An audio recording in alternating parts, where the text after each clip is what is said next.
ఒక పార్టీ ఓడిపోయిన తర్వాత అందులోని జంప్ జిలానీలు, షేక్ సుభానీలు ఎవరో నిదానంగా తెలుస్తుంది. బీఆర్ఎస్ ఓడిన వెంటనే 10 మంది ఎమ్మెల్యేలు ప్లేటు ఫిరాయించగా ఆ తర్వాత కూడా క్రమంగా ఒక్కొక్కరు బయటకు వెళ్తున్నారు. మాజీ మంత్రి చామకూర మల్లారెడ్డి, ఆయన అల్లుడైన మల్కాజ్గిరి ఎమ్మెల్యే మర్రి రాజశేఖర్ రెడ్డి సహా కుటుంబ సభ్యులంతా ఏకమొత్తంగా కాషాయ కండువా కప్పుకోనున్నారు. దానికి సంకేతంగా వాళ్ళిప్పుడు బీఆర్ఎస్ కార్యక్రమాలన్నిటికీ దూరంగా ఉంటున్నారు. బీఆర్ఎస్ అగ్రనాయకత్వం కూడా ఆ సంగతి అర్థం చేసుకుని వాళ్లకు దూరంగా ఉండాలని క్యాడర్ ను ఆదేశించింది. బీజేపీ వైపు నుంచి కూడా మల్లారెడ్డిని చేర్చుకుంటున్నట్లుగా సందేశాలు వచ్చాయి. ఆగస్టు 2వ వారంలో శ్రావణ మాసం మొదలైన తర్వాత మంచి రోజులున్నందుకు మల్లారెడ్డి కుటుంబం అప్పుడు కమలానికి మారుతుందని చెబుతున్నారు. తన వ్యాపార అవసరాలతో పాటు విద్యా సంస్థలను కాపాడుకునేందుకు మల్లారెడ్డి పార్టీ మారుతున్నారని వార్తలొస్తున్నాయి. నేను బీఆర్ఎస్ కు దూరంగా ఉంటున్నాను, ఆ సంగతి మీకు తెలుసా అని మల్లారెడ్డి ఇటీవల తన అనుచరులకు వ్యూహాత్మక ప్రశ్న సంధించారు.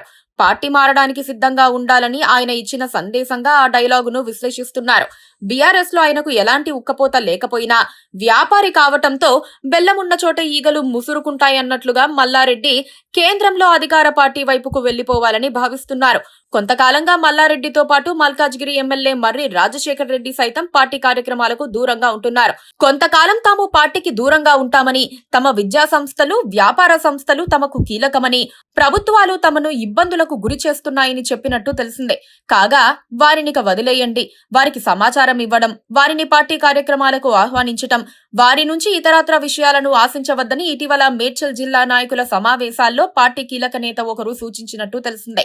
అందులో భాగంగానే మల్లారెడ్డి కుటుంబ సభ్యులు పార్టీ సమావేశాలకు హాజరు కావటం లేదని తెలిసిందే. మల్లారెడ్డి కుటుంబం తొలుత కాంగ్రెస్ లేదా బీజేపీలోకి వెళ్లడానికి అనేక రకాల ప్రయత్నాలు చేసినట్టు ప్రచారం జరిగింది. అయితే సీఎం రేవంత్ రెడ్డికి మల్లారెడ్డి అంటే గిట్టదు. ఎన్నికల ముందు మల్లారెడ్డి చేసిన విమర్శలు ఆయనకు గుర్తున్నాయి. ఎవరినైనా రానివ్వండి, మల్లారెడ్డిని మాత్రం దగ్గరకు రానివ్వద్దని రేవంత్ రెడ్డి కుండబద్దలు కొట్టినట్లుగా కాంగ్రెస్ వర్గాలు చెబుతున్నాయి.